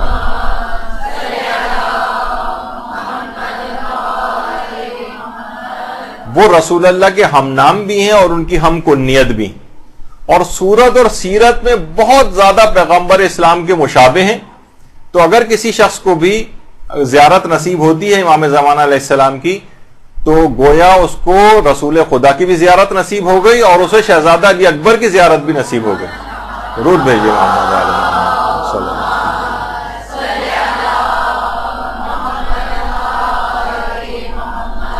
اور ان ہستیوں کی زیارت سوچی کس قدر عظمت کی بات ہوگی، کس قدر عظمت کی بات ہوگی کہ علامہ تقی جعفری جو کہ آیت اللہ بہجت کے دوستوں میں سے تھے، وہ فرماتے ہیں کہ جو روایات میں یہ بات آئی ہے کہ علماء کی زیارت پروردگار عالم کے نزدیک خانہ کعبہ کے 70 طوافوں سے زیادہ افضل ہے، صرف عالم کے چہرے کی طرف دیکھنا. تو کہتے تھے کہ اس کی سب سے زیادہ نمایاں ترین مثال میری نگاہ میں آیت اللہ بہجت کی مثال، یعنی فرماتے ہیں حج کے معنی قصد کرنا، یعنی اگر تم نے ایک ولی خدا کو دیکھ لیا تو گویا تم حج کر کے آ گئے. یہی وجہ ہے کہ آیت اللہ محمد حسین طباطبائی سے آ کر لوگ کہتے تھے کہ آپ نے ہمیں درس اخلاق دیں، تو وہ کہتے تھے دیکھو درس اخلاق کوئی درس دینے کی چیز نہیں ہے، ایک عملی چیز ہے، اور اگر تم اس کی کوئی عملی تفسیر دیکھنا چاہتے ہو تو آیت اللہ بہجت کو جا کر دیکھ لو، کوئی درس کی چلتی پھرتی تصویر ہے. تو سوچیے کہ جو عام یعنی جو عالم دین ہیں ان کے چہرے کی زیارت 70 طوافوں کے برابر ہو، تو امام زمانہ علیہ السلام کے چہرے کی زیارت، اور جن کی زیارت گویا پیغمبر اسلام اور شہزادہ علی اکبر کی زیارت بھی ہو کہ وہ ان کی بالکل شبیہ، تو کس قدر یہ زیارت پر عظمت ہوگی، کس قدر ثواب و فوائد رکھتی ہوگی. البتہ علماء ایک بات اور فرماتے ہیں کہ عالم کے چہرے کی زیارت کا تو ابھی آپ نے سنا، تو کیا بس عالم کے چہرے کی زیارت کرنا ثواب ہے؟ وہ فرماتے ہیں کیا اس بات کا شوق نہیں ہوتا کہ کچھ علم ہم بھی حاصل کر لیں اور ہمارے چہرے کی بھی زیارت ثواب بن جائے؟ یعنی اس سے آگے بھی تو انسان کو بڑھنا چاہیے نا، یہ نہیں کہ صرف ان حدیثوں کو پڑھ کر خوش ہو جائے اور کہا کہ ہاں ٹھیک ہے ہم دوسروں کے چہروں کی زیارت کرتے رہیں گے. نہیں، آپ کو خود بھی تو کسی طور پر کچھ حاصل کرنا ہے. اور دیکھیے بہرحال یہ کہ علم دین حاصل کرنے کے لیے جو توفیقات ہیں، آپ کا ماشاءاللہ علم دین کے لیے یہاں پر آنا اس بات کی گویا ایک لحاظ سے دلیل بنتا ہے کہ امام زمانہ علیہ السلام آپ سے راضی اور خوش ہیں. اللہم صلی علی محمد وعلی محمد.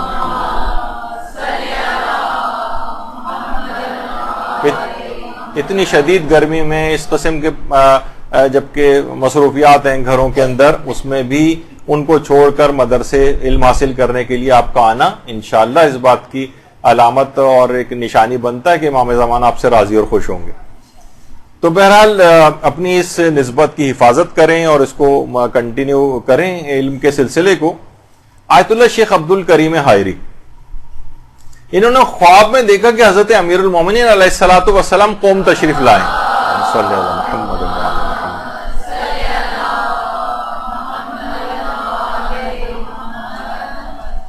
اور امام علی علیہ السلام قوم تشریف لائے اور قوم میں دانہ ڈال رہے ہیں، دانہ چھڑک رہے ہیں. یہ بیدار ہوئے اور اس کے بعد کہا کہ مجھے قوم جانا ہے، اور کیونکہ امام نے شہر قوم میں دانہ ڈالا ہے، امام باب مدینۃ العلم ہے، انہوں نے دانہ ڈالا ہے، تو میں وہاں جا کر اس کی آبیاری کروں گا قوم میں. اور اس کے بعد قوم تشریف لائے اور وہاں حوض علمیہ قوم کی بنیاد رکھی. اچھا، حوض علمیہ قوم کسی عمارت کا نام نہیں، یہ ایک سسٹم آف ایجوکیشن ہے، دینی تعلیم کا ایک سسٹم کا پورا نام حوضہ کہلاتا ہے. اس سے مراد کوئی عمارت نہیں، اس کے اندر سینکڑوں ہزاروں مدارس کا ایک سسٹم ہے، اس کو حوضہ کہا جاتا ہے. حوض علمیہ قوم کی بنیاد رکھی اور اس کے بعد یعنی اخلاص کے ساتھ، یعنی صرف ایک خواب دیکھا اور کہا کہ نہیں، امام نے جب کہا ہے جب وہاں پہ دانہ ڈالا ہے تو میں اس کی آبیاری جا کر کروں گا، عزم اور ارادے کے ساتھ آئے اور اس طرح سے منظور نظر امام کے ہو گئے. دیکھیے یہی تو ہے نا امام زمانہ کا منظور نظر بنانے والے اعمال، علم کے لحاظ سے ایسی خدمت کی کہ وہاں پر ایک حوضے کی بنیاد ڈالی. اور آج ہم دیکھتے ہیں کہ وہ حوضہ لاکھوں علماء وہاں سے بن بن کر نکل رہے ہیں اور کتنے ہزاروں لاکھوں طالب علم جو ہے وہاں سے استفادہ کر رہے ہیں، اور پھر یہ چیز پوری دنیا کے اندر جا کر جو ہے وہ پھیلتی ہے. اسی طریقے سے خواتین وہاں پہ کس قدر استفادہ کر رہی ہیں اور کس قدر علم دین حاصل کر رہی ہیں، اور ایک لحاظ سے وہیں کی تعلیمات منتقل ہو کر یہاں پہ کے جو مدارس ہیں اس کے اندر بھی یعنی ایک لحاظ سے دیکھا جائے تو وہیں سے ہی یہ سب چیزیں بھی کنیکٹڈ ہو جاتی ہیں. تو بہرحال یہ تمام چیزیں ایسی ہیں کہ انسان مکمل اخلاص کے ساتھ دین کے لیے کام کرنا شروع کرے، پھر وہ دیکھے کس طریقے سے امام کو ایسی توفیقات ملیں گی. ثبوت اور دلیل اس بات کی تھی کہ امام زمانہ کی ان کے اوپر خاص نگاہ کرم ہو گئی تھی جب انہوں نے آ کر اس سلسلے میں کام کیا، امام کے منظور نظر بنے. اور اس کے بعد دیکھیے آج تک شیخ عبد الکریم حائری اگرچہ دنیا سے رخصت ہو گئے لیکن کس قدر نامہ اعمال میں ان کے ثواب لکھا جاتا رہے گا. لاکھوں علماء، لاکھوں طالب علم کہاں کہاں تبلیغات کا جو کام کریں سب کے اندر وہ حصے دار ہو گئے. اچھا، اس قدر اس کی اہمیت ہے کہ آیت اللہ بہجت یہ کہتے تھے کہ ایک دفعہ میں نے آیت اللہ علی آقا قاضی کو کوئی خواب میں دیکھا. آیت اللہ علی آقا قاضی کہتے ہیں کہ مجھے خواب میں آ کر انہوں نے کہا، غالباً آیت اللہ بہجت کے جوانی کے دور کا جو ہے وہ خواب ہوگا، کہا کہ جب کبھی بھی درس کے اوقات میں اور نماز جماعت میں ٹکراؤ ہو جائے، یعنی نماز جماعت کا بھی ٹائم ہے اور درس کا بھی ٹائم ہے، تو تم بطور طالب علم درس کو مقدم کر دینا، کیونکہ نماز جماعت پڑھنا مستحب ہے اور علم دین حاصل کرنا تمہارے لیے اس وقت واجب. تو اس سے اندازہ ہوتا ہے کہ علم دین حاصل کرنے کی کس قدر اس کی ضرورت ہے، کس قدر اہمیت ہے. اور یہی وجہ ہے کہ آیت اللہ وحید خراسانی نے مسجد اعظم قم میں جو درس خارج دے رہے تھے تو درس سے اپنے روک کر بیچ میں کہا کہ میں کچھ جملے آپ لوگوں کو کہنا چاہتا ہوں کہ آپ خواہ جوان ہو خواہ بوڑھے ہوں، اگر آپ لوگ یہ کام کریں گے جو اب میں بتانے والا ہوں تو یہ عمل آپ کے لیے اکسیر اعظم بن جائے گا، یعنی آپ کی روح کو ایسا پاک و پاکیزہ بنا دے گا کہ واقعتاً انسان اپنے اندر تبدیلی کو محسوس کرے. اگر آپ کسی ایک گمراہ کو، فقط ایک چخوا ایک ہی صحیح، ایک گمراہ کو آپ راہ راست پر لے آئیں. کوئی شخص اگر اللہ سے جدا ہو گیا ہے تو آپ اس کو اللہ سے، ایک شخص کو ہی اللہ سے روشناس کروا دیں. کسی ایک گناہ گار کو ہی آپ توبہ کی طرف مائل کر دیں. امام زمانہ علیہ السلام سے کوئی شخص دور ہے، اسے امام زمانہ کے قریب لے آئیں، خواہ ایک شخص ہی کیوں نہ ہو. اور ان مبارک ایام جیسے کہ یہی ابھی نیمہ شعبان ہے، رمضان ہے اور شب قدر وغیرہ ہے، اس کی اہمیت سے اور عظمت سے کسی کو روشناس کروا دیں. کسی شخص کو ایک فقہی مسئلہ ہی یاد کروا دیں. کوئی شخص اگر کسی دینی مشکل میں یا شبہ وغیرہ میں گرفتار ہے تو اس کا وہ دینی مشکل اور شبہ اس کو آپ رفع کروا دیں. تو اس طرح سے آپ یتیمان آل محمد کی کفالت کرنے لگیں گے، یعنی جس قدر بھی ممکن ہو سکے. اور فرماتے ہیں جس قدر بھی ممکن ہو سکے اگر آپ ایک کام اور کر لیں، یہ بھی عمل آپ کو امام کا منظور نظر بنا دے گا، آپ کی روح کے لیے اکسیر اعظم بن جائے گا، اور وہ ہے ایک مکمل قرآن پڑھ کر امام زمانہ کی خدمت میں ہدیہ کریں. ایک مکمل قرآن.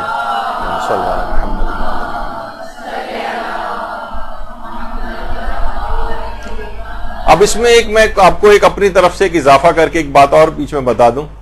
اگر ایسا ممکن ہو جائے کہ جیسے آج 15 شعبان ہے، آج سے آپ اس کام کا آغاز کریں، روزانہ ایک ایک پارہ اس طرح سے پڑھتی ہوئے جائیں کہ یہ قرآن اس وقت ختم ہو جب شب 23 رمضان شب قدر آ جائے، اور اس شب 23 رمضان کو اس ختم قرآن کا ثواب آپ امام زمانہ علیہ السلام کو ہدیہ کر دیں. تو یہ تمام مکمل قرآن، اور یہ جب سب آپ کے سارے اعمال اور ساری تقدیرات یہ جب شب قدر میں امام زمانہ علیہ السلام کی خدمت میں پہنچیں گے، سوچیں گے اس تحفے سے امام کس قدر خوش ہوں گے. اور آیت اللہ وحید خراسانی ایک اور بات فرماتے ہیں کہ اگر آپ نے ایک قرآن امام زمانہ کو ہدیہ کیا تو فرماتے ہیں کہ آپ کو معلوم ہے کہ اس کے کیا معنی ہیں. ایک قرآن اگر آپ نے امام زمانہ کو ہدیہ کیا گویا آپ نے 1,24,000 انبیاء کو قرآن ہدیہ کیا. 1,24,000 انبیاء کو قرآن ہدیہ کرنے کا ثواب آپ کو ملتا. اور تو بہرحال آیت اللہ وحید خراسانی نے ایک بات اور فرمائی کہ اگر آپ تلاوت قرآن کو ہدیہ کرنا چاہیں امام کو تو انشاءاللہ آپ قیامت میں امام زمانہ علیہ السلام کے ساتھ محشور ہوں گے. امام زمانہ علیہ السلام، یہ عمل اس بات کا لازمہ بنے گا کہ آپ امام زمانہ علیہ السلام کے ساتھ قیامت میں محشور کیے جائیں. اور آپ کو پتہ ہے اگر امام زمانہ کے ساتھ بھی کھڑے ہونے کی ہم میں صلاحیت پیدا ہو گئی تو ہمارا بیڑا پار ہو جائے گا قیامت کے روز. تو امام زمانہ کی ایسی لطف اور ایسی عنایت اس تلاوت قرآن یا اس ختم قرآن جو آپ ان کی خدمت میں پیش کرتی ہیں وہ آپ کو ایسا منظور نظر بنائے گی کہ وہ اپنے ساتھ قیامت کے روز بھی آپ کو اپنے ساتھ رکھیں گے. اور یہ بھی بات بیان فرمائی کہ دیکھیں امام زمانہ جو ہیں وہ دنیا کا محور ہے، پوری دنیا ان کے گرد گھوم رہی، ان کے گرد چکر کاٹ رہی ہے، تمام موجودات کا مرکز ہے امام زمانہ. اچھا، اگر آپ کچھ آیات پڑھ کر بھی امام زمانہ کی خدمت میں ہدیہ کرتی ہیں تو امام زمانہ جو آنے والی شب قدر ہے اس میں خاص وہ آیات قرآنی ان کی خدمت میں ہدیہ کرنا وہ امام زمانہ کی خاص لطف اور عنایت کی نگاہ آپ کے اوپر ڈلواتا ہے.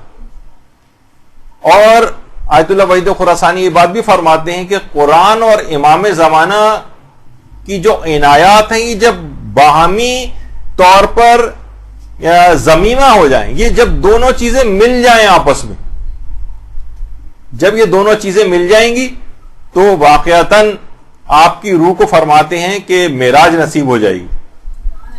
اور ایک اور بات کہی کہ امام زمانہ علیہ السلام کی خدمت میں فرماتے ہیں کہ اگر کوئی اس بات کا عادی بن جائے، اس بات کا عادی بن جائے کہ وہ روزانہ کچھ نہ کچھ تلاوت کر کے امام زمانہ کی خدمت میں روانہ کرے، یہ ہدیہ روانہ کرے، تو فرماتے ہیں کہ دو چیزوں کے متعلق، یعنی ایک تو سب سے پہلی تو چیز ہے قرآن کو زیادہ سے زیادہ پڑھ کر آپ ہدیہ کر رہے ہیں کہ اگر عادی بن گئے قرآن، تو دیکھیں قرآن کوشش کریں کہ زیادہ سے زیادہ قرآن کو اپنی زندگی میں روزانہ کی بنیاد پر اس کی کچھ تلاوت کریں، اور امام زمانہ علیہ السلام کو اس کا ہدیہ کریں، بچوں کو بھی اس کا عادی بنائیں، بچوں کو بھی عادی بنائیں. اور دوسری ایک اور چیز ہے امام زمانہ علیہ السلام کے لیے درود پڑھنا، اور جس میں وہ عجل فرجہم کا اضافہ کیا جائے. اللہم صلی علی محمد وعلی محمد.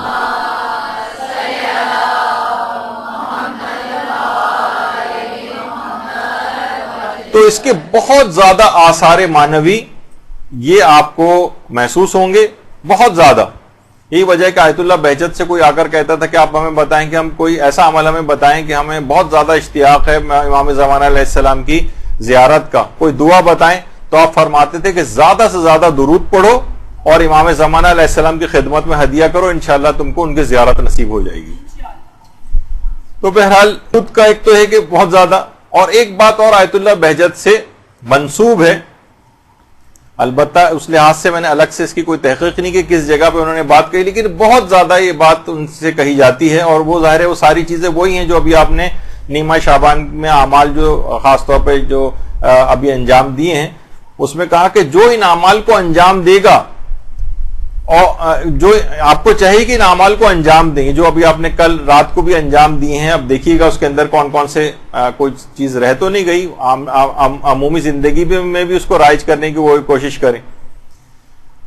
تو فرماتے ہیں اگر آپ نے شب نیمہ شعبان میں یا شعبان کی 15 کو یہ اعمال انجام نہیں دیے تو قیامت کا دن آپ کے لیے حسرت کا دن بن جائے گا، حسرت کا، یعنی وہاں جا کر افسوس کریں کاش. ہاں دوسری ایک اور چیز کی یہ خود انجام نہ دیے اور دوسرے لوگوں کو اس کی ترغیب نہ دی، ترغیب بھی دینی ہے، خود بھی انجام دینے.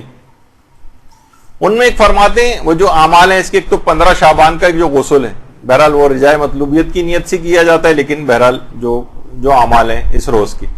دوسری چیز 100 مرتبہ استغفر اللہ اور 100 مرتبہ تسبیحات 4 اور زیارت امام حسین پڑھیں، خواہ مختصر ترینی کیوں نہ ہو، السلام علیکہ یا ابا عبداللہ الحسینی اگر پڑھی جائے.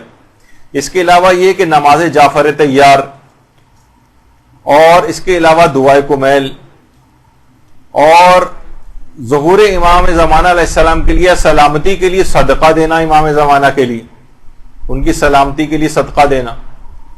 یہ لوگوں کو بھی اس کی ترغیب دلانی چاہیے، لوگوں کو زیادہ سے زیادہ ترغیب دلانی چاہیے.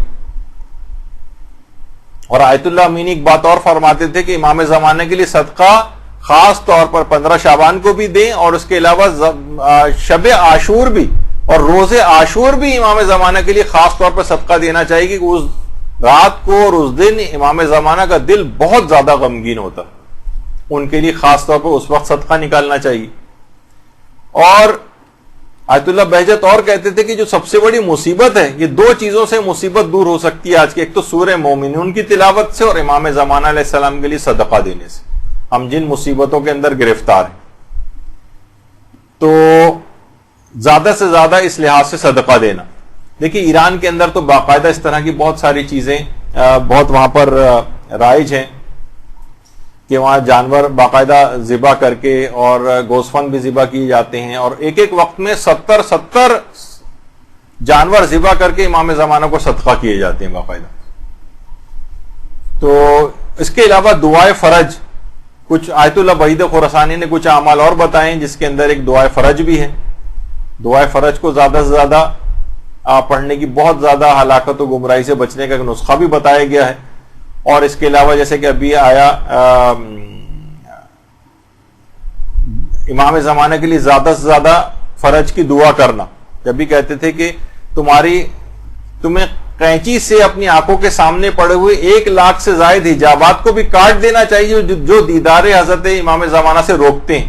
اور وہ قینچی کیا ہے؟ اللہم عجل لولیک الفرج والی دعا. اس کے ذریعے ان حجابات کو کاٹتے چلے جاؤ اس دعا کے ذریعے. تو اس کو اپنی زندگی میں جتنا زیادہ رائج کریں گے اتنا امام زمانہ کے قریب ہوتے چلے جائیں گے. اس کے علاوہ ابھی جو یہ بات آئی تھی کہ دنیا اور آخرت کی ہر سعادت حاصل ہو جاتی ہے کہ روزانہ سورہ یاسین کو پڑھ کر امام زمانہ کو ہدیہ کیا جائے. اس کے علاوہ ایک چیز اور بھی ہے، اور وہ ہے نماز کو اول وقت میں انجام دے کر اس کا ثواب امام کو ہدیہ کرنا. یہ خود امام کا منظور نظر بننے والا ایک عمل. انسان مومن امام کا منظور نظر بن جاتا ہے. اور آیت اللہ وحید خراسانی ایک بات اور فرماتے ہیں، ہاں یہ دیکھیے بھی آیت امام خمینی کے لیے بھی ملتا ہے کہ ہر نماز کو اس کے اول اوقات میں اس طرح سے انجام دے رہے تھے، حتیٰ کہ جس وقت وہاں سے تشریف لا رہے تھے فرانس سے جلا وطنی ترک کر کے، تو اس وقت بھی نماز شب کو بھی اور نماز فجر کو بھی بالکل اول اوقات کے اندر انجام دیا تھا. آیت اللہ وحید خراسانی فرماتے ہیں کوشش کریں کہ حتمن، یہ جملہ ہے ان کا، کوشش کریں کہ حتمن نماز فجر کے فوراً بعد دعائے عہد کی تلاوت کریں جو مفاتی کے آخر میں. فرماتے ہیں حتمن کوشش کریں کہ حتمن نماز فجر کے بعد دعائے عہد کی تلاوت کریں، اور کہہ رہے ہیں کہ کوشش کریں کہ دعائے توسل کو روز پڑھیں. حتیٰ کہ فرماتے ہیں کہ کوشش کرو کہ ایک دن بھی ناغا نہ ہو. یہ عمل آپ کو امام زمانہ کا منظور نظر بن، ایک دن بھی ناغا نہ ہو. اور امام زمانہ کے لیے جو تلاوت قرآن کی بات ہو رہی تھی تو فرماتے ہیں کتنی تلاوت، یا تو آدھا جز یعنی آدھا پارا، یا فرماتے ہیں ایک پورا جز، اور اس سے بھی بہتر ہے کہ اس سے بھی زیادہ تلاوت کر کے ہدیہ کیا جائے روزانہ. یا تو آدھا پارا یا ایک پارا، اور ایک پارے سے زائد ہو جائے تو اور بہت اچھا ہے. تو یہ ہونا چاہیے. اور رمضان ابھی آگے آنے والا ہے، فرماتے ہیں کوشش کرو کہ رمضان میں 2 قرآن ختم کرو. 2 قرآن، ایک قرآن ختم کر کے حضرت امیر المومنین علیہ السلام کو ہدیہ کرو،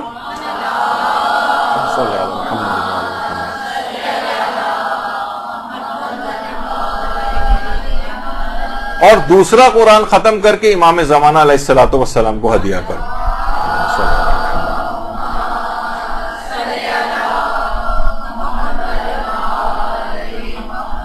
اور فرماتے ہیں کہ ایک عمل اور ایسا ہے جو صبح اور شام کو انجام دینا ہے، وہ یہ ہے کہ 11 مرتبہ سورہ توحید کی تلاوت کر کے صبح کے وقت، نماز فجر کے بعد ہو تو اور اچھا ہے، پڑھ کر امام زمانہ کو ہدیہ کریں، اور رات کو سونے سے پہلے 11 دفعہ سورہ توحید پڑھ کر امام زمانہ کو ہدیہ کریں. 11. تو فرماتے ہیں یہ عمل آپ کی روح کے لیے اکسیر اعظم بن جائے گا. اور یہ بھی فرماتے ہیں کہ یہ عمل ایسا ہے کہ یہ جو سورہ ہے، یہ جو سورہ توحید کو اگر آپ پڑھ کے امام کو ہدیہ کریں تو یہ عمل کبھی بھی امام کی بارگاہ سے یہ تحفہ رد نہیں ہوتا، یہ لازمی قبول کیا جاتا ہے. اور یہ بھی بات بیان فرماتے ہیں کہ دیکھیے اگر آپ سورہ توحید کی تلاوت کریں تو اس کے مطابق 3 مرتبہ اگر کوئی شخص سورہ قل هو اللہ احد کی تلاوت کرے تو یہ جو جتنی بھی آسمانی کتابیں ہیں، توریت، زبور و انجیل و قرآن، اس کو پڑھنے کا ثواب اس کو ملتا ہے. اور پھر اس کو یعنی 3 دفعہ پڑھنے پر بھی یہ تمام آسمانی کتابوں کو پڑھنے کا ثواب ملتا ہے، اور یہ امام زمانہ کو ہدیہ کیا جاتا ہے. اور اس میں تو آپ 11 مرتبہ صبح اور 11 مرتبہ شام کو، آپ رات کے وقت آپ اس کو امام کو ہدیہ کریں گی، یعنی 22 دفعہ سورہ توحید. تو یہ کس قدر ثواب اور فضیلت آپ کو امام زمانہ کس قدر قریب یہ عمل کروا دے گا. اور وہی بات انہوں نے کہا کہ یہ ایک ایسا تحفہ ہے جو امام کی بارگاہ سے کبھی رد نہیں ہوتا.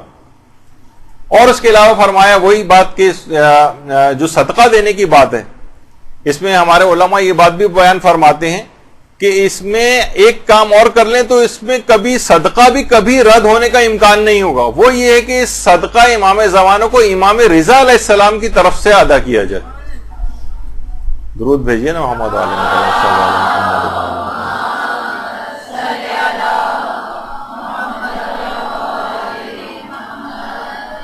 اچھا، البتہ یہ ضرور ہے کہ عام طور پہ لوگ یہ کرتے ہیں کہ امام زمانہ کا صدقہ نکالا اور خود کھاتے ہیں کہ برکت ہوگی اس میں، یا خود کھانے کے بعد یا اپنی اولاد کو کھلا دیتے ہیں وہ صدقہ نکال کر. یہ نہ ہو.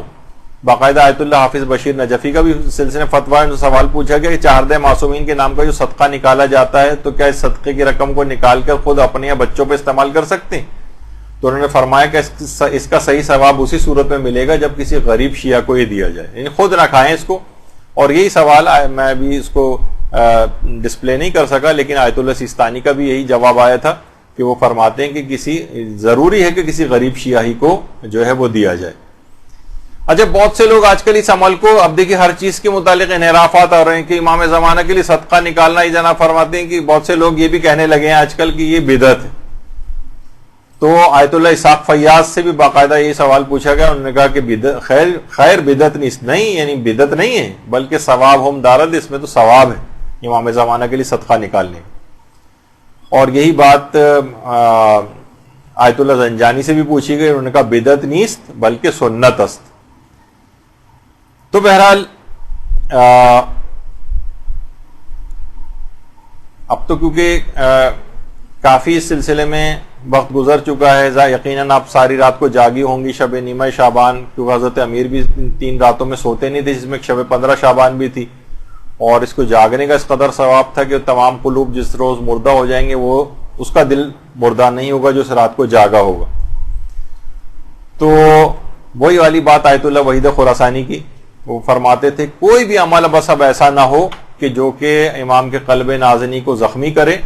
تو لہٰذا ضرورت اس عمر کی ہے کہ بہرحال توبہ انسان آج کے دن کر لے اور کہے کہ مولا بس میں آج سے سچی توبہ کر کے آپ کا حقیقی طور پر خدمت گزار آج سے بن جاؤں گا، آپ کا اطاعت کرنے والا ایک مومن بن جاؤں گا یا مومنہ بن جاؤں گی. اور ایک خاص قسم کا درود وہی جو وَعَجِّلْ فَرَجَهُمْ والا جو ہے، یہ امام زمانہ کے مددگاروں میں شامل کروا دینے والا درود ہے. یعنی یہ بھی امام زمانہ کا منظور نظر بنائے گا، اس کو کثرت کے ساتھ اس کا ورد کریں. اور ایک دعا اور بھی ہے، اللہم صلی علی محمد وعلی آل محمد.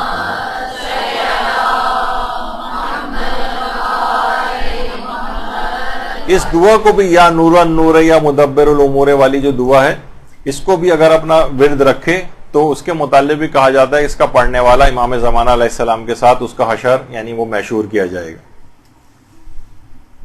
اچھا، اب امام زمانہ علیہ السلام، بس آخری بات یہ کہ کسی نے ایک عالم سے پوچھا کہ امام زمانہ علیہ السلام کب ظہور فرمائیں گے؟ تو انہوں نے ایک بڑا عجیب جملہ کہا، لیکن حقیقت میں وہ بہت ہی بلیغ بات ہے کہ امام زمانہ اس وقت ظہور کر لیں گے جب ظہور اور غیبت تمہارے لیے یکساں ہو جائے. یعنی جس طرح ظہور کے بعد آپ امام زمانہ کی اطاعت کرتے، اتنی ہی اطاعت آپ کو غیبت میں بھی کرنی. یعنی اگر آپ اس نقطے کو پالیں، اب یہ نہیں کہ امام جب آئیں گے تب میں ان کی اطاعت کروں گی. ارے بھائی، امام تو ابھی بھی موجود ہے، صرف آپ کی نگاہوں سے تو غائب ہے، ان کی اطاعت اب بھی آپ کو ایسی کرنی. جب غیبت اور ظہور آپ کے لیے برابر ہو جائے تو گویا امام آپ کے لیے ظاہر ہو گئے، پھر آپ کو الگ سے کسی ظہور وغیرہ کی ضرورت نہیں. جیسے کہ میں اکثر پچھلی نشستوں میں بھی بات کہہ چکا ہوں کہ امام مثلا ظہور کریں گے بھی اور کوفے کے اندر اپنا دارالخلافہ بنائیں گے اور وہاں پر رہیں گے، اور ہم پاکستان میں ہوں گے، تو ہم کب اتنے زیادہ ہم ان کی خدمت میں جا سکیں گے؟ اس وقت بھی ہم سالہ سال ہو سکتا ہے کہ ان سے ملاقات نہ ہو، اور ان کی جو مصروفیات ہوں گی اور جو دیگر چیزیں ہوں گی. ہر مومن اس طرح سے تو نہیں ہوگا کہ ہر وقت ان کی خدمت میں جا کر بیٹھ جائے. تو جس طرح اب ہوگا گویا امام جو ہے کسی دوسری جگہ پر ہیں اور ہمیں رہتے ہوئے یہاں پر بھی ان کی ویسے ہی اطاعت کرنی.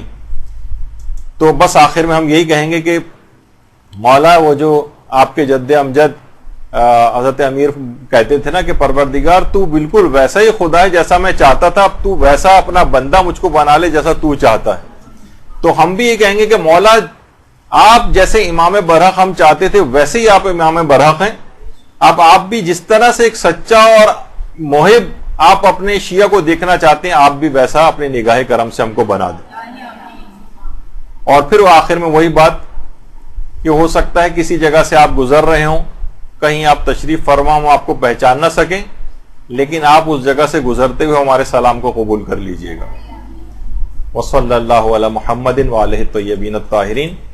یہاں پر گفتگو ہم روکتے ہیں اور چند منٹس کے لیے آپ کے پاس ابھی ٹائم ہے، جس کے اندر جو بھی آپ کو آج کے دن کی مناسبت سے کچھ قصیدے پڑھنے ہوں، کوئی چیز اس طرح سے کرنی ہو، وہ آپ انشاءاللہ کوشش کریں کہ اس درس کے بعد آپ ان قصیدوں کو پڑھیں، تاکہ آج جشن کا بھی ایک فضا ہے جو کہ ریکوائرڈ ہوتی ہے، وہ بھی چیز پوری ہو جائے. وہ صلی اللہ علی محمد وآلہ الطیبین الطاہرین.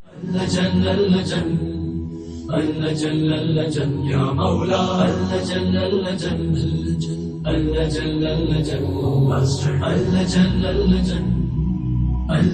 یا صاحب السماء